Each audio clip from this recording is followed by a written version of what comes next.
আমি আলিয়া বলছি। আজকে তোমাদেরকে আবারও আপন মা ছেলের কঠিন একটি গল্প বলবো। এই গল্প সাধারণত কেউ কাউকে বলে না। যদি ভিডিওটি শেষ পর্যন্ত দেখো তোমাদের দাঁড়িয়ে যাবে। আমি কুনাল, দমদম মতিঝিল এলাকার বাসিন্দা।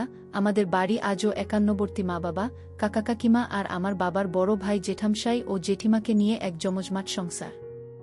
আমি আমার বাবার বড় সন্তান। আমার পর আমার এক ভাই আর দুই বোন। তারপর জেঠামশাইয়ের দুই মেয়ে রুনা বড় আর মিনু ছোট।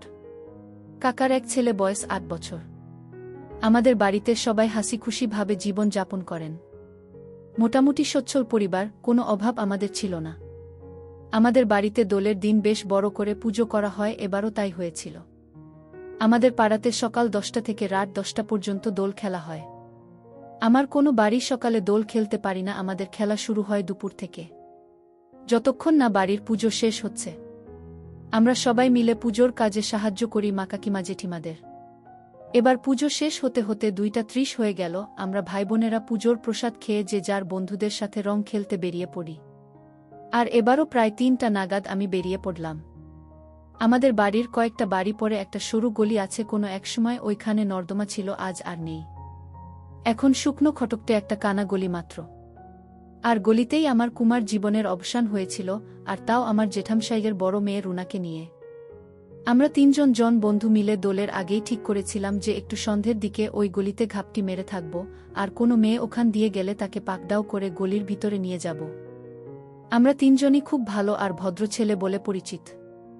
রং হাতে নিয়ে পাড়ার সব বাড়িতে ঘুরে ঘুরে বড়দের পায়ে আবির দিয়ে প্রণাম আর ছোটদের গায়ে মুখে আবির ও অন্যান্য রং মাখিয়ে আমাদের দোল শুরু হয়। এরপর আমরা সবাই পাড়ার রাস্তাতে বেরিয়ে সবাই সবাইকে রং মাখাই, সেখানে বড়রাও থাকে। এবার সেরকমভাবেই সব কিছু চলছিল। সন্ধে প্রায় হয়ে এসেছে, আমাদের পরিকল্পনা মতো ওই গলির কাছে চলে গেলাম আমি, শিবু আর তপন। শেষ বাড়িতে আবির দিতে গিয়ে ওই বাড়ির এক বৌদি আমাদের জোর করে সিদ্ধির শরবত খাইয়ে দিয়েছিল। আমরা যখন গলির কাছে এসে দাঁড়ালাম বুঝতে পারলাম যে সবারই একটু নেশা হয়েছে। শিবু আমার কাছে এসে বলল, কিরে কুনাল, এখন তো একটা মেয়ের দেখা পেলাম না। আমি বললাম, একটু অপেক্ষা করি, দেখি না আমাদের ভাগ্যে কি আছে। একটু পরেই একাধিক মেয়ের কলরব কানে এলো, উকি মেরে দেখি যে 4টে মেয়ে এদিকেই আসছে। আমি ইশারাতে সকলকে চুপ করতে বললাম। শিবু গলির বাইরে দাঁড়িয়ে আছে, আমি আর তপন গলির একটু ভিতরে। মেয়েগুলো কাছাকাছি আসতেই শিবু এগিয়ে গিয়ে বলল, তোমাদের একটু রং মাখাবো। একটি মেয়ে বলল, তাতে আবার জিজ্ঞেস করতে হবে নাকি, রং মাখাবে তো মাখাও। শিবু, এই গলির ভিতরে এসো বলেই মেয়েটিকে হাত ধরে ভিতরে নিয়ে এলো, আর ওই মেয়েটির সাথে বাকি 3জনেই গলির ভিতরে এসে দাঁড়ালো। সবাই গলির ভিতরে ঢুকতেই আমাদের দেখে বলল, তোমরাও রং মাখাবে আমাদের? আমরা সমস্বরে বলে উঠলাম, নিশ্চয়ই মাখব। আমরা 3জনে 3টে মেয়েকে রং মাখাতে লাগলাম। বাকি যে মেয়েটি ছিল সে খুবই ছোট, ও বাকি 3টি মেয়ের উদ্দেশ্যে বলল, এই তোরা রং খেলে আয়, আমি বাড়ি যাচ্ছি। ওদের উত্তরের অপেক্ষা না করেই মেয়েটি চলে গেল। আমি একটি মেয়েকে ধরে ওর মুখে বেশ করে রং মাখাতে লাগলাম, মেয়েটিও আমাকে রং মাখাতে লাগল। মেয়েটির পরনে একটা টি-শার্ট আর নিচে স্কার্ট। আমি হাতে করে একটু আবির নিয়ে শার্টের ভিতরে দিতেই মেয়েটি বলল, এরকম করলে আমি আর রং খেলব না, তুমি খুব অসভ্য। আমি, ওদিকে দেখো, ওরাও তোমার 2 বান্ধবীর বুকে রং মাখাচ্ছে। মেয়েটি ওদিকে দেখল আর কিছু বলল না। আমিও তাই রং দেবার বাহানাতে হাত দিয়ে শুরু করলাম। মেয়েটি জোর করে আমাকে সরাতে চেষ্টা করতে করতে বলল, এটা কি হচ্ছে, তোমার মতলব ভালো নয়, আমাকে ছেড়ে দাও, না হলে আমি চেঁচাব। আমি, চেঁচাও তুমি, লোকে জানলে তোমারই বদনাম হবে, আমাকে হয়তো একটু মারধর করবে, সে আমি সয়ে নেব, কিন্তু তুমি তো লোকের কাছে মুখ দেখতে পারবে না। আমার কথা শুনে মেয়েটি আর কিছুই বলল না। এবার আমি ওকে ঠেলে শিবু আর তপনের কাছে নিয়ে গেছি। শিবু এর মধ্যেই কাজ শুরু করে দিয়েছে। আমার সাথী মেয়েটি ওর বান্ধবীদের দেখে আমাকে বলল, দেখো যা করছো সাথে ঠিক নয়, আমি এখনো কুমারী আর এখনো কোনো ছেলে বন্ধু নেই, ওদের মতো আমাকে কিছু করো না প্লিজ। আমি, একদিন তো তোমার সাথে কেউ তো খেলা করবে, এখন একবার পরীক্ষা করে দেখো, তোমার খারাপ লাগলে তোমাকে ছেড়ে দেব। খেলাধুলা শেষ করে মেয়েটি ধীরে ধীরে উঠে বসে আমার দিকে তাকিয়ে বলল, আমি তোমাকে চিনতে পারছি না, যদি চিনতে পারতাম তাহলে তোমার বাড়ি গিয়ে নালিশ করে আসতাম। আমি, দেখো যা হবার হয়ে গেছে, আমিও তোমাকে চিনি না, তুমিও আমাকে চেনো না, এবার বাড়ি যাও, গিয়ে ফ্রেশ হয়ে নাও। হ্যাঁ, আর একটা কথা, তোমার তো কোনো ছেলে বন্ধু নেই আর আমার কোনো মেয়ে বন্ধু নেই, যদি আমাকে তোমার বন্ধু করতে চাও তো কাল সন্ধ্যের সময় এখানে এসো, আমি এখানে তোমার জন্য অপেক্ষা করব। এর উত্তরে ও বলল, কেন একবার করে বুঝি স্বাদ মেটেনি? শুনে আমি একটু হেসে বললাম, শুধু গল্প করব আর আমরা দুজনে দুজনকে চিনে নেব। ও আর কোনো কথা না বাড়িয়ে ওর বান্ধবীদের দিকে দেখল, ওরাও সবাই তৈরি হয়ে গেছে, তাই ওরা তিনজন চলে গেল। শিবু, খুব মজা পেলাম রে। আমরাও ওর কথাতে একমত হলাম। আর দেরি না করে গলি থেকে একজন একজন করে বেরিয়ে এলাম। কিছুক্ষণ এদিক ওদিক ঘুরে বেরিয়ে যে যার বাড়ি চলে গেলাম। রাতে বাড়ি ফিরে বাচ্চাঘর ফাঁকা পেয়ে সোজা ঢুকে পড়লাম আর ভালো করে সাবান শ্যাম্পু দিয়ে স্নান করে বেরিয়ে এলাম। সোজা রান্নাঘরে গেলাম যদি কিছু খাবার পাওয়া যায়। অনেক খোঁজখুঁজির পরে দুপুরের খিচুড়ি প্রসাদ পেলাম একটা বাটিতে, সেটাই নিয়ে খেতে শুরু করলাম। খাওয়া শেষ করে বেরিয়ে এসে জল খেলাম আর সোজা বসার ঘরের দিকে চললাম টিভি দেখব বলে। বসার ঘরের আগে রুনা আর মিনুর ঘর, সেখান দিয়ে যেতে গিয়ে খুব চাপা গলায় কিছু কথা শুনতে পেলাম। মিনুরে আমার মনে হয় ছিঁড়ে গেছে রে, বদমাইশটা জোরে করে খেলল। এরপর মিনুর গলা, যাই বল দিদি, এই বেশ ব্যথা পেলেও পরে কিন্তু বেশ সুখ পেয়েছিলাম। মনে হচ্ছিল যে এর থেকে বেশি সুখ আর কোনো খেলাতে নেই। রুনার গলা, আমারও পরে বেশ মজা লেগেছিল। কিন্তু ওকে তো আর আমি চিনতে পারিনি যে ওর সাথে সময় সুযোগ মতো সেবা নেব, আর ওই গলির মধ্যে কি সেবা নিতে ভালো লাগে বল। মিনুর গলা, সেটা ঠিক বলেছিস। তবে তোকে যে ছেলেটা দিয়েছিল সে তো বলেছে যদি ওর সাথে বন্ধুত্ব করতে চাই তো কালকে সন্ধে বেলা ওই গলিতে যেতে। রুনার গলা, তা তো বলেছিল, কিন্তু যদি খুব পরিচিত কেউ হয় তো আমার খুবই লজ্জা করবে রে। মিনুর গলা, দিদি যাবি কালকে ওর সাথে দেখা করতে, আর হোক না চেনা পরিচিত, তাতে তো কোনো অসুবিধা নেই। আর চেনা হলেই তো ভালো, কোনো ক্ষতির ভয় থাকবে না। আর আমার মনে হয় ছেলেগুলো সবাই ভালো। আর আমার মনে হয় ওরাও আমাদের মতো প্রথমবার। চল না দিদি, একবার ওই ছেলেটার সাথে দেখা করে বন্ধুত্ব পাতাই, তাহলে তুই আর আমি দুজনেই মাঝে মাঝে সেবা নিতে পারব। রুনার গলা, যদি ওরা তিনজনেই আসে তাহলে তো তোকে বা আমাকে দুজনকে দিয়ে নিতে হবে। মিনুর গলা, সে হয় হবে, তবে যাব, তুই আর আমি, ঝুমাকে কিছুই বলবো না আমরা। রুনার গলা, ঠিক আছে, সে দেখা যাবে, আগে তো কাল সন্ধে হোক, আমার খুব খিদে পেয়েছে, মাকে বলি কিছু খেতে দিতে। ওরা এখনই বেরোবে, তাই আমিও চট করে ওদের ঘরের সামনে থেকে সরে গেলাম আর বসার ঘরে গিয়ে টিভি চালিয়ে দিলাম। ভাবতে লাগলাম, তাহলে তিনটে মেয়ের মধ্যে আমার দুই বোন ছিল। আর কালকে যদি আমাকে দেখে ওরা বাড়িতে বলে দেয় তো মহা কেলেঙ্কারি হয়ে যাবে। ভাবতে লাগলাম কি করা যায়, শিবু বা তপনকে বলা যাবে না, তাহলে পাঁচ কান হবে। যা করার আমাকেই করতে হবে। রুনা মিনু খেয়ে বসার ঘরে এলো, আমাকে দেখে রুনা বলল, কিরে দাদা, তোর রং খেলা কেমন হলো? আমি, ভালোই, প্রতিবার যেমন হয় সেরকমই। মিনু, তা তোদের তো দেখলাম না, তোরা কোথায় ছিলি? আমি, কেন, আমরা তিনজন নেই তো পাড়াতেই ছিলাম। রুনা, তা কোনো মেয়েকে রং মাখালি নাকি নিজেরাই নিজেদের রং মাখালি? আমি চুপ করে ভাবতে লাগলাম বলবো নাকি যে ওই গলিতে তিনটে মেয়েকে রং মাখিয়েছি, আর এটা বললে ওর বুঝতে পারবে যে আমরা তিনজনেই ওই গলিতে ছিলাম আর ওদের তিনজনকে সেবা দিয়েছি। আমাকে চুপ করে থাকতে দেখে মিনু বলল, কিরে দাদা, চুপ করে আছিস কেন? আমি, আমার ভীষণ গরম লাগছে, আমি ছাদে যাচ্ছি। সাথে সাথে রুনা আর মিনু বলল, আমরাও ছাদে যাব। আমি ওদের কথা শুনে সোফা থেকে উঠে সিঁড়িতে পা দিলাম। ওদিকে রুনা মিনু দুজনেই মাকে বলল, মা, আমরা দুজনে দাদার সাথে ছাদে যাচ্ছি। মার উত্তর, ঠিক আছে, তোমরা ছাদে যাও, রান্না হলে তোমাদের ডাকব।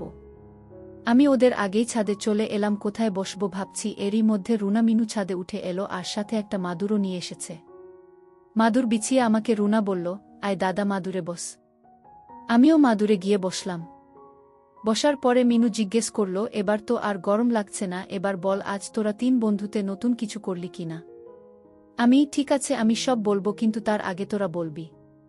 মিনু, না না, আগে তুই বলো না দাদা। আমি, না, আগে মেয়েরা বলবে, পরে আমারটা বলবো, তবে কোনো কিছুই গোপন করতে পারবি না, আমিও কোনো কিছুই লোকাবো না তোদের কাছে। আমার কথা শুনে দুজনে দুজনের দিকে তাকালো আর রুনা মিনুর কানে কানে কি যেন বলল, সেটা শোনা গেল না। মিনু শুধু না না করতে লাগল। রুনা আমার দিকে তাকিয়ে বলল, দাদা দেখ, আমরা তো এখন বেশ বড় হয়েছি, যদি কোনো ছেলের সাথে কিছু করে থাকি তো তুই আমাদের বকবি না বল। আমি, আগে তো শুনি কোনো ছেলের সাথে তোরা কি করেছিস, আর তাছাড়া আমি কি কোনোদিন তোদের বকেছি না মেরেছি? রুনা, না, তা বকিসনি বা মারিসনি, তবে আজ যেটা হয়েছে তার জন্যে আমাদের দুজনের কোনো দোষ ছিল না, সবটাই জোর করে করেছে। আমি, ওরে কি করেছে সেটা তো বলবি। জোর করে কেউ কি রং মাখবার নাম করে তোদের বাগানে হাত দিয়েছে? মিনু, দাদা জোর করে শুধু হাতই দেয়নি, আরও অনেক কিছু করেছে। আমি মিনুর দিকে তাকিয়ে বললাম, তোদের চেনা ছেলে নাকি অন্য পাড়ার কেউ, আর এ ঘটনা কোথায় হলো? এবার রুনা বলল, ওরে উইয়ে আমাদের কয়েকটা বাড়ির পরে যে কানা গলি আছে সেখানে 3টে ছেলে দাঁড়িয়েছিল আমরা কাছে যেতেই। তবে আমরা কেউই ওদের চিনতে পারিনি, রং মাখা মুখ আর অন্ধকার থাকার ফেলে কিছুই বুঝতে পারিনি ওরা কারা। আমি ভাবতে লাগলাম এখনই বলবো ওদের যে ওই 3জন আমরাই ছিলাম। হঠাৎ রুনার কথায় ত্বক নড়ল। কিরে দাদা, চুপ করে আছিস কেন, কিছু বল। আমি বললাম, তা তোদের আগে বল কি করলো, কিভাবে করলো, আর তোদের মজা লেগেছিল কিনা সব খুলে আমাকে বল। আর আমি কথা দিচ্ছি যে আমি কিছুই বলবো না। তোদের পরে আমি যা বলবো তাতে তোরাও কিছুই বলতে পারবি না আমাকে বা বাড়ির কাউকে। মিনু মুখ নিচু করে বসে আছে, বুঝলাম মিনু কিছুই বলবে না, তাই আমি বললাম, ঠিক আছে আমি নিচে যাচ্ছি, তোরা যখন আর কিছুই বলবি না তো এখানে চুপ করে বসে থেকে কি হবে, বলে আমি উঠে দাঁড়ালাম। আর তাতেই মিনু আমার হাত ধরে বলল, দাদা যাস না রে, আমরা সব বলবো, দেখ আমাদের তো এসব কথা বলার আর কেউ নেই, তুই আমাদের একাধারে দাদা আর বন্ধু, তাই তোকেই আমাদের আজকের ঘটনা সবটাই বলছি।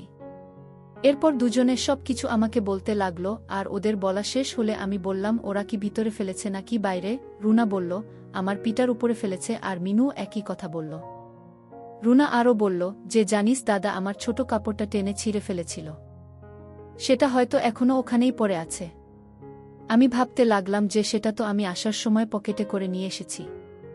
সেটা আমার বাচ্চা ঘরে ছেড়ে রাখা প্যান্টের পকেটে আছে, যেটা আমি একেবারে ভুলেই গেছিলাম।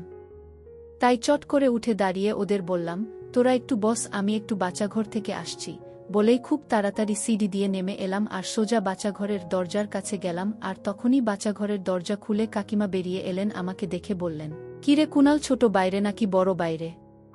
আমি শুধু আমার করে আঙ্গুল তুলে দেখিয়ে সোজা বাচ্চাঘরে ঢুকে গেলাম। দেখলাম আমার জামা প্যান্ট একটা বালতিতে সাবান জলে ভেজানো। তাড়াতাড়ি করে প্যান্টটা তুলে ওর পকেটে হাত দিয়ে সেই ছেঁড়া ছেঁড়া কাপড়টা পেলাম, ওটাকে ভালো করে জলে ধুয়ে নিংড়ে আমার পকেটে চালান করে দিলাম। তারপর বেরিয়ে আবার এসে সিঁড়ি বেয়ে ধীরে ধীরে উপরে উঠতে লাগলাম। ছাদের দরজার কাছে পৌঁছতেই ওদের দুবোনের কথা কানে আসল। মিনু বলছে, দিদি দাদা এখনো কি করছে রে, হিসি করতে গেল নাকি আমাদের ওই ছেলেগুলো দিয়েছে? সেটা শুনে ঠান্ডা হতে বাচ্চা ঘরে গেল। রুনা, হতে পারে রে। ওর কথা শুনে মিনু বলল, দিদি জানিস তো, এই কদিন আগেই আমি স্কুল থেকে ফিরে পোশাক পাল্টাচ্ছি, ঘরের ভিতরে হঠাৎ আমার নজর গেল ড্রেসিং টেবিলে আয়নাতে দাদা বাইরে বসেছিল। দাদা বুঝতে পারেনি যে আমি দেখছি। সত্যি কথা বলবো দিদি, আমার তখন ইচ্ছে করছিল যে দাদা আমার কাছে আসুক। ওর কথা শেষ হতে রুনাও বলল, হরে মিনু, আমিও যেদিন দাদা ঠান্ডা হওয়া দেখছিলাম তখন মনে হচ্ছিল দাদা নিজে নিজে কেন এমন করছে, আমি তো আছি, আমাকে কি দেখতে পায় না? রুনার কথা শেষ হবার আগেই আমি ঢুকে পড়লাম আর আমাকে দেখে রুনা তোতলাতে লাগলো। বললাম, কি রে, কার সেবা নেওয়ার কথা হচ্ছিল রে রুনা? আমার কথার জবাব দেবে কি লজ্জাতে মাথা যতটা পারে নিচু করে বসে থাকল। আমি মিনুকে জিজ্ঞেস করলাম, তোরাও সেবা নিয়ে নিজেদের মধ্যে বলাবলি করিস তাই না? মিনু শুধু মাথা নেড়ে হা বলল। আমি রুনার কাছে গিয়ে বসে বললাম, আমি সব শুনেছি, তা আমার তোর খুবই পছন্দ তাই না? তা আমাকে তো কোনোদিন বলিসনি। বলে ওর মুখ তুলে আমার দিকে ঘুরিয়ে আবার জিজ্ঞেস করলাম, তুই আমার মেশিন কবে দেখেছিস বল, নইলে আমি জেঠিকে সব বলবো যে আজ তোরা কি করেছিস। রুনা আমার হাত ধরে বলল, প্লিজ দাদা, আর তাছাড়া তুইও তো মিনুর বাগান দেখেছিস। আমি মিনুর দিকে তাকিয়ে জিজ্ঞেস করলাম, আমি কবে দেখেছি রে? মিনু, কেন গত সপ্তাহে আমি স্কুলের পোশাক পাল্টাবার সময় তুই আয়না দিয়ে চুরি করে দেখছিলি? তুই কি ভেবেছিলি আমি জানতেও পারবো না? তুই যদি নিজে থেকে সামনাসামনি দেখাতিস তাহলে তো আর চুরি করে দেখতে হতো না। রুনা, আমিও তো মেশিন চুরি করেই দেখেছি, তুই কি কখনো আমাকে দেখিয়েছিস? তুই বললেই পারতিস যে মেশিনটা একটু দেখতে দে। মিনু হঠাৎ বলে উঠল, আমি এখন বলছি মেশিনটা একবার দেখা না রে। এই তো আমার লক্ষ্মী বোন দেখতে চাইছে, তোকে দেখাবো, রুনাকে নয়। আর তার বদলে তোর বাগান আমাকে দেখাতে হবে কেমন? মিনু, দাদা আমি রাজি। ঠিক আছে, তার আগে আমি রুনাকে একটা জিনিস দেখাবো বলে রুনার দিকে তাকালাম। রুনা, কিরে দাদা, কি দেখবি রে? যা দেখাবো সেটা দেখলে তুই বিরমি খাবি। রুনা, যা হবার হবে, তুই দেখা, যেটা দেখবি সেটা কি আমার জিনিস নাকি অন্যের? আগে দেখাই, তোকে দেখলেই বুঝতে পারবি সব, বলে আমার পকেট থেকে ছেঁড়া কাপড়টা বের করে ওর হাতে দিলাম। আর সেটা দেখে বুঝতে পারল যে ওর সেই কাপড়টা। আর বোঝার সাথে সাথে রুনা আমার উপর ঝাঁপিয়ে পড়ে বলতে লাগলো, শয়তান, তাহলে তুই আমার সেবা দিয়েছিস? কি করব বল, এত বড় হলাম কিন্তু এখনো পর্যন্ত কাউকে সেবা দেওয়ার সুযোগ পাইনি, তাই তো আমরা 3 জনে মতলব এঁটেছিলাম যে করেই হোক আজ কাউকে না কাউকে দিব। মাদুরে পড়ে আছি আর উপরে রুনা হতবম্বের মতো তাকিয়ে আছে আমার আর রুনার দিকে। রুনা না উঠে বলল দাদা জানিস আমার স্বপ্ন ছিল যে তোর মতো কোনো রূপবান ছেলের কাছেই প্রথম সেবা নিব। তুই আমার স্বপ্ন সফল করলি রে আমার লক্ষ্মী দাদা। মিনু সব শোনার পর ধাতস্থ হয়ে শুধু বলল, যাক বাবা, বাইরের কেউ নয়, নিজের দাদার কাছেই যখন ইচ্ছে হবে এবার থেকে সেবা নিব। তবে আমার প্রশ্ন হচ্ছে, দিদিকে তো তুই, তাহলে আমাকে কে দিল? আমি বললাম, শিবু। কেন, তোর ভালো লাগেনি? মিনু, প্রথমে আমার প্রাণ বেরিয়ে যাচ্ছিল, তবে পরে বেশ মজা হয়েছে। শুনে রুনা বলল, এখনে থেকে আমরা বাইরের কারো কাছ থেকে সেবা নিব না, কারণ ঘরে আমাদের দাদা আছে। কি দাদা আমাদের সেবা দিবা না? আমি কেন একটা বলছিস? তোদের সময় সুযোগ করে আমি ঠিক দেব, কোনো চিন্তা করিস না রে তোরা। মিনু আমার আরও কাছে সরে এসে বলল, কিরে দাদা, আমি তো সেই কখন থেকে বের করে রেখেছি, তুই তো একবার দেখলি না। আমি আর কথা না বাড়িয়ে দুজনকে নিয়ে কাজ শুরু করে দিলাম। কাজ শেষে রুনা মিনুকে নিয়ে নিচে নেমে গেল। আমি এবার হাত পা ছড়িয়ে শুয়ে পড়লাম। চোখ বন্ধ করতেই দু চোখে জুড়ে ঘুম নেমে এলো। একটু পরে মনে হলো কে যেন আমাকে ধাক্কা দিচ্ছে। জোর করে চোখ খুলে দেখলাম যে কাকিমা আমার মুখের কাছে ঝুঁকে রয়েছে। আমাকে চোখ মেলে চাইতে দেখেই একটু মুচকি হেসে বলল, বাবা কি ঘুম তোমার? কুনাল, সেই তখন থেকে ডাকছি, ঘুমই আর ভাঙছে না তোমার? কাকিমা আমার থেকে কিছু বড় বয়সের বেশি তফাৎ না থাকায় আমাকে তুই না বলে তুমি করেই বলে। কাকিমা, ঘুম তো পাবেই, এত ধকল গেল তোমার? আমি কিসের ধকল? আজ তো কোনো কাজই করিনি আমি। কাকিমা, কেন মিথ্যে কথা বলছো? দুটো মেয়ের খিদে মেটালে তাতে বুঝি ধকল কম হয়? আমি চোখ বড় বড় করে বললাম, কি বলছো তুমি এসব? কাকিমা, আর শাক দিয়ে মাছ থাকতে হবে না, আমি সব দেখেছি। একবার সেবা দেবে গো আমাকে, আমিও একটু শান্তি পেতাম। আমি বুঝলাম যে এখন রাগ ধাক করে কোনো লাভ নেই। বললাম, কেন? কাকু আছে তো। কাকিমা, ছাড় তো তোমার কাকুর কথা। উঠার আগে পড়ে যায়। আমার নজর অনেক দিন থেকেই তোমার উপর ছিল। পেলাম তোমাকে ঠিকই, কিন্তু ওই দুইজন আমার আগেই তোমাকে কবজা করে নিয়েছে। নিয়েছে তো নিয়েছে, তাতে আমার কি? শুধু মেশিনটা আমাকেও দিলে হলো। আমার হাত টেনে নিয়ে ঠেকিয়ে বলল, কি অবস্থা হয়েছে দেখেছ? ভিজে গেল। আমি হাত বের করে নিলাম। কাকিমা আমার হাত মুছিয়ে দিয়ে বলল, দেখলে তো কত খিদে। তারপর আমাকে বলল, রাতে আমি তোমার ঘরে যাব, তুমি দরজা ভেজিয়ে রাখবে, কিন্তু যদি তা না করো তো তোমার কপালে খুব দুঃখ আছে। তুমি ওই দুটোকে পাবে না। ওদের আমি সবাইকে বলে দেবার ভয় দেখিয়ে তোমার থেকে দূরে সরিয়ে দেব। আমি আর অন্য উপায় না দেখে বললাম, ঠিক আছে, তুমি যা বলবে তাই করব। এখনই ইচ্ছে করছে, কিন্তু এখন হবে না দিদি, রাতের খাবার বেড়ে ফেলেছে, চলো খেয়ে নেবে, আর ঘরে গিয়ে দরজা ভেজিয়ে শোবে, আমার সময় মতো ঠিক চলে যাব তোমার ঘরে। আমরা নিচে নেমে এলাম, সোজা গিয়ে খাবার টেবিলে বসলাম। দেখলে রুনা, মিনু, জ্যাঠা, বাবা, কাকা সবাই আমার জন্যে বসে আছে। আমরা সবাই খাওয়া দাওয়া সেরে যে যার মতো শুতে চলে গেলাম। আমি খবর টেবিল থেকে উঠতেই কাকিমা আমার কাছে এসে বললেন, যা বলেছি মনে আছে তো? আমি ভুলি কি করে বলো? কাকিমা আমাকে চোখ মেরে চলে গেলেন। আমি কাকিমার চলে যাবার দিকে একটু তাকিয়ে মুখ ঘোরাতেই দেখি পুনু বা পূর্ণিমা, আমার নিজের বোন, আমার দিকে কেমন করে যেন তাকিয়ে আছে। ওর মুখের দিক থেকে আমার দৃষ্টি একটু নিচের দিকে নামতেই দেখি ওর বয়সের তুলনায় বড় হয়ে গেছে। ওর বয়স সবে 15 বছর, আর ছোট বোন কৃষ্ণার বয়স 13 বছর। আজকের আগে আমি কোনোদিন নিজের বোনকে এভাবে দেখিনি, কিন্তু আজ যেন আমার চোখ আর ফেরাতে পারছি না। পুনু এবার আমার দিকে এগিয়ে এসে জিজ্ঞেস করল, এই দাদা কাকিমা কি বলল রে তোকে? আমি ওর কথার উত্তর কি দেব, শুধু তাকিয়ে আছি। আমার কাছ থেকে কোনো উত্তর না পেয়ে এক হাতে আমাকে নাড়িয়ে দিয়ে বলল, কিরে দাদা, বললি না কাকিমা কি বলল তোকে? আমার সম্বিত ফিরতে বললাম, ওরে কাল কাকিমাকে কয়েকটা জিনিস এনে দিতে হবে, আর সেটা কাউকে বলতে মানা করেছেন। পুনু, তা যাবার সময় তোর পিঠে ঘষে দিল কেন রে? আমি তা তো জানি না, হয়তো অসাবধানে লেগে গেছে। পুনু, আমার কিন্তু তা মনে হয় না রে। কেননা একদিন যখন তুই বলেই চুপ করে গেল। আমি একদিন কি রে চুপ করে গেলি কেন? পুনু, না কিছু না, তবে দাদা কাকিমার থেকে সাবধান। আমি জানি কাকিমা তোকে সব সময় চোখ দিয়ে গিলে খায়, মনে হয় সুযোগ পেলে একদম তোকে গিলে খেয়ে নেবে রে। আমি কি বলছিস তুই? কাকিমা এমন নয় রে। পুনু, কি রকম সেটা আমি জানি রে দাদা, আর একটা কথা, তুই আমাকে ওভাবে দেখছিলি কেন রে? আমি কি না তো, আমি সেভাবে দেখিনি। পুনু, দাদা মেয়েরা সব বোঝে, কোনো ছেলের নজর কোথায়। আমার কাছে লুকোচ্ছিস তুই? সত্যি করে বলো না, তুই আমারগুলো দেখছিলিস? এবার ওর এই জেরার ফলে একটু রেগে গিয়ে বললাম, বেশ করেছি, দেখেছি তো, কি হয়েছে? তোর ক্ষয়ে গেছে নাকি রে? পুনু, না না দেখলে বা হাত দিলে ক্ষয়ে যাবে কেন? আমিও তো বলছি দেখেছিস, বেশ করেছিস, আবার দেখ। আমি এবার একটু আস্তে করে বললাম, বড় হয়ে গেছে রে। এই তো কদিন আগে ছোট ছিল। কারো হাত পড়েছে নাকি? পুনু বলল, যদি কারো হাত পড়েও থাকে তো কি হয়েছে তাতে? আর তুই শুধু দেখবি নাকি আরও অন্য কিছু মন চাইছে? আমি, তার মানে অন্য কেউ? কে সে বল আগে, না হলে আমি মাকে বলে দেব। পুনু একটু ভয় পেয়ে বলল, দাদা তুই কাউকে বলিস না তো, বন্ধু তপনদা প্রায় 1 বছর ধরে বড় করে দিয়েছে। গত বছর একদিন আমি টিউশন নিয়ে ফিরছিলাম, ওই কানা গলিটার সামনে তপনদা দাঁড়িয়েছিল। আমি যেতেই আমাকে দেখে বলল, পূর্ণিমা তুই দিন দিন বেশ সুন্দরী হচ্ছিস রে। এই প্রথম আমাকে কোনো ছেলে সুন্দরী বলল, আর তাতেই আমি একটু গেলে গিয়ে ওকে বললাম, তুমিও তো বেশ সুন্দর তপনদা। যে কোনো মেয়ে তোমাকে পেলে লুফে নেবে, তোমার সাথে প্রেম করতে চাইবে। শুনে তপনদা আমাকে বলল, তোরও কি আমার সাথে প্রেম করতে ইচ্ছে করে বলো না? আমি কোনো কথার জবাব না দিয়ে চুপ করেছিলাম, আর তাতেই তপনদা বুঝে গেল যে আমারও ওকে পছন্দ। আমার হাত ধরে ওই গলির একটু ভিতরে নিয়ে যায়।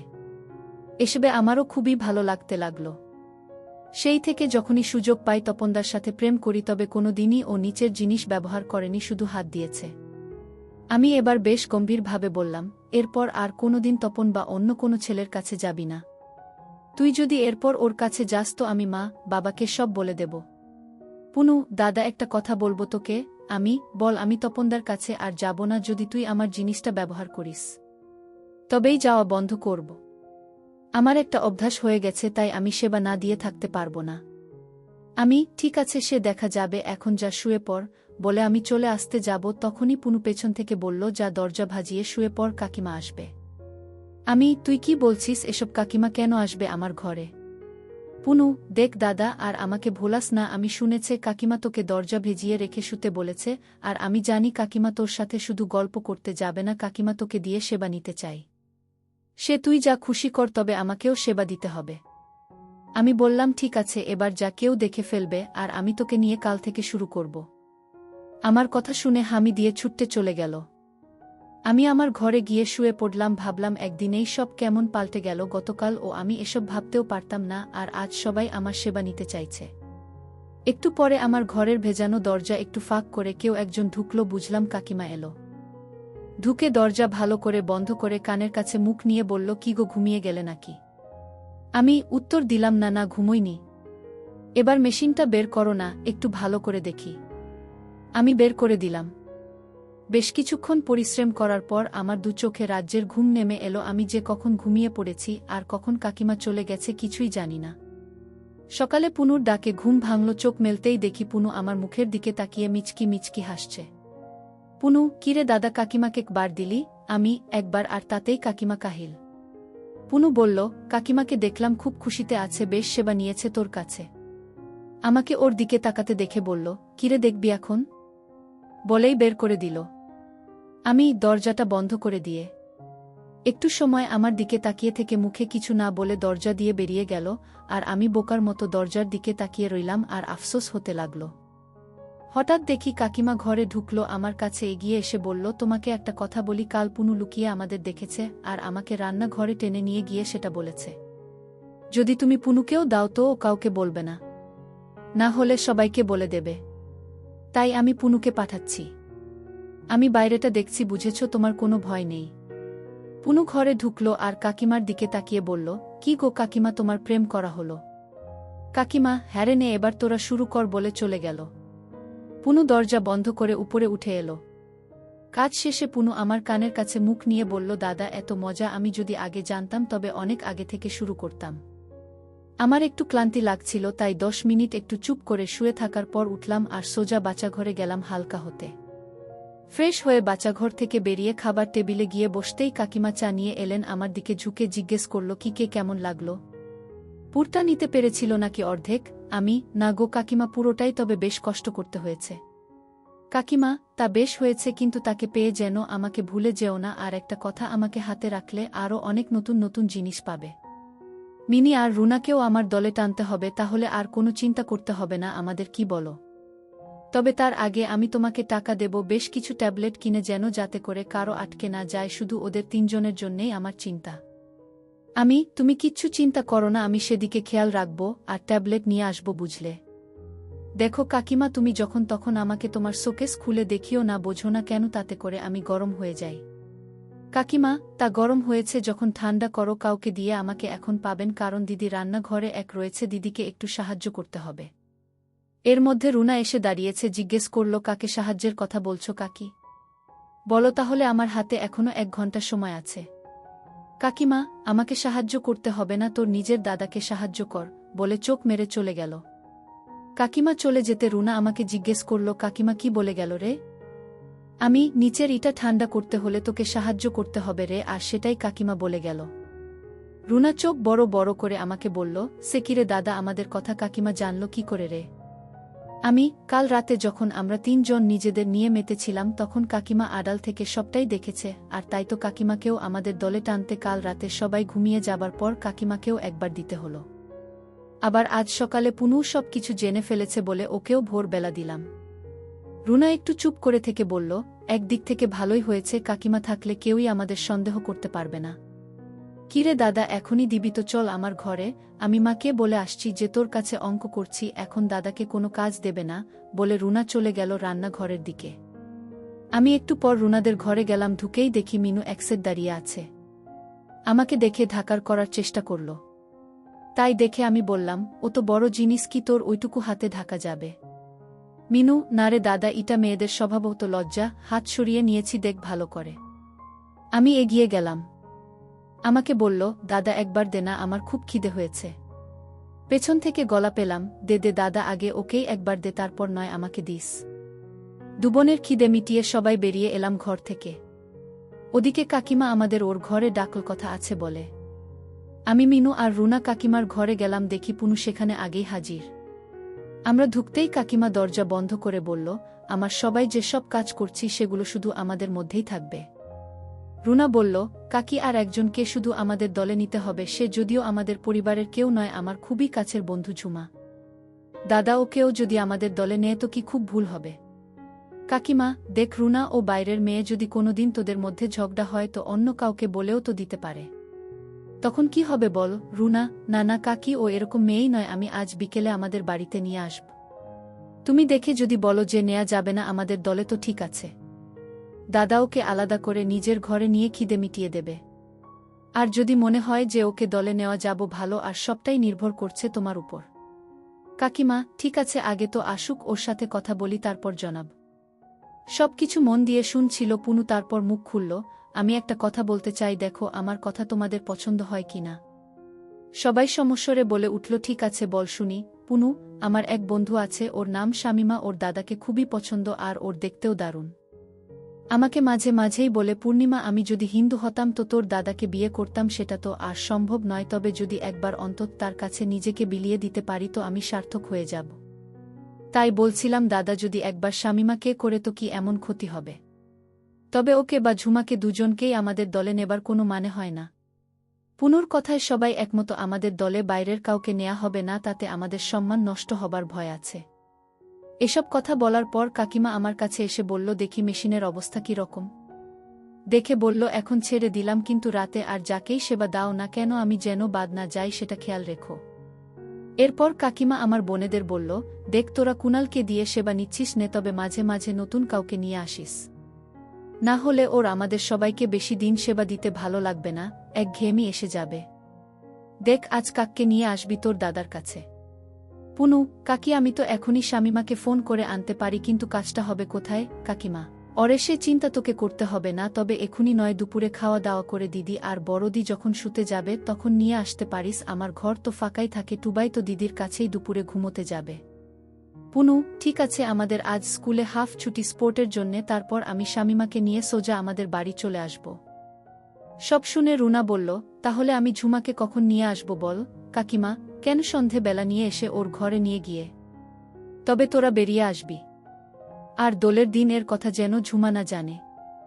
আমি দিদিকে বলে দেব যে ঝুমা কুনালের কাছে অঙ্ক করতে আসবে। সবকিছু ঠিক করে যে যার মতো স্কুলে বেরিয়ে গেল। আমার আজ কলেজ যাওয়া নেই, কেননা ফার্স্ট ইয়ারের পরীক্ষা হয়ে গেছে, এখন 1 সপ্তাহ ছুটি। আমি জলখাবার খেয়ে বেরিয়ে পড়লাম পাড়াতে আড্ডা দিতে। কিছুক্ষণ আড্ডা দিয়ে বাড়ি চলে এলাম, কেননা আড্ডাতে আমার মন লাগছিল না। শামিমার কথা বারবার মনে হচ্ছিল। শামিমা কেমন দেখতে? বোনেদের মতো নাকি তার থেকে ভালো?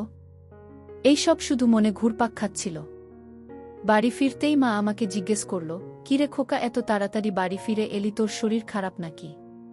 আমি, অরে না না, আজকের আড্ডা ঠিক জমল না, তাই চলে এলাম। মা, তা ঠিক করেছিস, যা এবার ভালো করে স্নান করে নে, আর তারপর ঠাকুরকে একটু জল মিষ্টি দিয়ে দিস কেমন? আমিও ঘাড় নেড়ে বুঝিয়ে দিলাম যে দিয়ে দেব। যথারীতি আমাদের সবার খাওয়া শেষ হলো, আর তুবাইকে নিয়ে মা চলে গেলেন ঘরে শুতে। আমিও আমার ঘরে এসে আজকের খবরের কাগজটা দেখছিলাম, আর একটু সময় কাগজ পড়তে পড়তে আমার চোখ লেগে গেল। কতক্ষণ ঘুমিয়েছিলাম জানি না, পুনু এসে আমাকে জাগিয়ে বলল, দাদা যা, কাকির ঘরে শামিমা ওখানে তোর জন্যে অপেক্ষা করছে। আরও বলল, দাদা শামিমার পর আমাকেও একবার দিবি তো? আমি বললাম, ঠিক আছে, নিশ্চয়ই দেব, তবে মাঝে মাঝে আমাকে নতুন কাউকে এনে দিতে হবে। পুনু, শামিমা ছাড়া আমি তো আর কাউকে এসব বলতে পারবো না রে দাদা, আর ও ছাড়া আর কারো সাথে আমার তেমন মেলামেশা নেই, তবে চেষ্টা নিশ্চয় করব আমার লক্ষ্মী দাদার জন্য। আমি বিছানা ছেড়ে ঘর থেকে বেরিয়ে কাকিমার ঘরে গেলাম, আর পুনু গেল রুনাদের ঘরে, কেননা পুনু আর ওর মা একসাথেই রাতে থাকে, তাই পুনুর নিজের কোনো ঘর নেই। কাকিমার ঘরে ঢুকে দেখি শামিমা বসে কাকিমার সাথে কথা বলছে। আমাকে দেখে কাকিমা বলল, নাও এবার তোমরা গল্প করো, আমি রুনার ঘরে গিয়ে একটু শুই, বলে কাকিমা বেরিয়ে গেল। আমি এগিয়ে গিয়ে দরজার ছিটকিনি আটকিয়ে দিলাম, তারপর পেছন থেকে ধরলাম। শামিমা আমার দিকে তাকিয়ে একটু হেসে বলল, আজ আমার অনেক দিনের আশা পূরণ হতে চলেছে। আমার হাত ছাড়িয়ে ঘুরে আমার মুখোমুখি দাঁড়াল।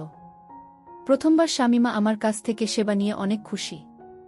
সে বলল, কথা দাও, যখন সুযোগ পাবো আমি তোমাকে সেবা দিবে। আমি যতবার চাইবে তুমি দেবে, আর আমার বিয়ের পরও তুমি সেবা দিবে। আমার একটু হেসে বললাম, ঠিক আছে, আমি সব রকম চেষ্টা করব। দরজা খুলে বেরোলাম। আমি আগে বেরোতেই দেখি পুনু বাইরে দাঁড়িয়ে। একটা হামি দিয়ে দৌড়ে কাকিমার ঘরে ঢুকে গেল। ওদের মধ্যে কি কথা হয়েছিল সেটা আমি শুনিনি, পরে অবশ্য পুনু আমাকে বলেছিল। সেদিন সন্ধে বেলা আমি চা খেয়ে টিভি দেখছিলাম, রুনা এসে আমার কানে কানে বলল, দাদা ঝুমা এসেছে, তবে একা নয়, সাথে ওর এক বান্ধবীও আছে, তোর কোনো অসুবিধা হবে না তো রে? দুজনকে পাবি। আমি, দুটো কিরের সাথে তুই, পুনু আর মিনু, আয় না, সবগুলোকে কে সেবা দেওয়া ক্ষমতা আমার আছে। রুনা, ঠিক আছে বাবা, আমার ঘাট হয়েছে। এবার বল কোথায় হবে? ছাদে যাওয়া যাবে না, কেননা মা অনেক কথা জিজ্ঞেস করবে। আমি, কেন, তোদের ঘরে নেব দুজনকে, তুই আর মিনু কাকিমার ঘরে গিয়ে পড়াশোনা কর। তবে কি পড়বি সেট আমি বুঝতেই পারছি, তোরা দুজনে আলোচনা করবি দাদা কেমন করে সেবা দিচ্ছে। রুনা, সে তো হবেই। আগে ওদের দুজনকে আগে ভালো করে সেবা দে, তারপর আমি, পুনু আর মিনু একসাথে হবে। তুই রাজি তো? আমি, ওদের দুজনের পরে তোদের তিনজনকে আর দিতে পারবো না। তবে তুই যদি চাস তো একা একা চুপ করে আমার ঘরে ঢুকে যাবি, তবে ঘন্টা 2 পরে। এখন 6টা বাজে, ওদের কম করে 2 ঘন্টা সময় দিতে হবে, মানে 8টা, রাত 10টা নাগাদ তুই আমার ঘরে যাবি। রুনা রাজি হয়ে বেরিয়ে গেল, আর আমি সোজা ওদের ঘরে গেলাম। দেখলাম ঝুমা আর একজন মেয়ে বসে আছে একা একা। আমি ঘরে ঢুকে দরজা ছিটকিনি দিয়ে ওদের কাছে গেলাম। ঝুমা আমাকে দেখে মাথা নিচু করে বসে থাকল, কিন্তু অন্য মেয়েটি সোজা আমার দিকে তাকিয়ে আছে। তাই দেখে আমি ওকে জিজ্ঞেস করলাম, তোমার নাম কি? সোজা আমার দিকে তাকিয়ে বলল, আমার নাম তিথি। আমি, তা এর আগের কোনো অভিজ্ঞতা তোমার আছে নাকি এটাই প্রথমবার? তিথি, না না, আমার কোনো ছেলে বন্ধু নেই, আর আমি কারো কাছে সেবা নেইনি। তবে আমার এক মামাতো দাদা এলে শুধু বাগানে হাত বাড়াই, এর বেশি কিছুই হয়নি। আমি, ঠিক আছে, এবার তাহলে শুরু করি। আর কি রে ঝুমা, তুই কি চুপ করে বসে থাকবি নাকি? তিথিকে প্রথমবার সেবা দিতে সে কাঁদতে শুরু করেছিল, কিন্তু একটু পর আবার সব ঠিক হয়ে যায়। ঝুমা তো একটা কঠিন জিনিস ছিল। তাদের সেবা দিয়ে বেরিয়ে আসলাম। ঘড়িতে দেখলাম 7:45 বেজেছে। সোজা আমার ঘরে গেলাম আর বিছানাতে শুয়ে পড়লাম। একটু ঘুমিয়ে পড়েছিলাম, কাকিমার ডাকে ঘুম ভাঙল। তাকাতে বলল, কি মানিক, একেবারে কাহিল হয়ে পড়েছ তাই না? কিন্তু এখন তো আমার পালা, ঘুমালে চলবে না। আমার ইচ্ছা না থাকার সত্ত্বেও উঠতে হলো। কাকিমা নাছোড় বান্দা। মুখে কোনো কথা না বলে কাকিমাকে ধরে নিচে ফেলে দিলাম। তারপর সরাসরি কাজে নেমে পড়লাম। দরজার দিকে চোখ পড়তেই দেখলাম রুনা দরজায় দাঁড়িয়ে। আমি মনে মনে ভাবলাম, আজকে মনে হয় এরা সবাই মিলে আমাকে পৃথিবীতে থেকে বিদায় করে দেবে।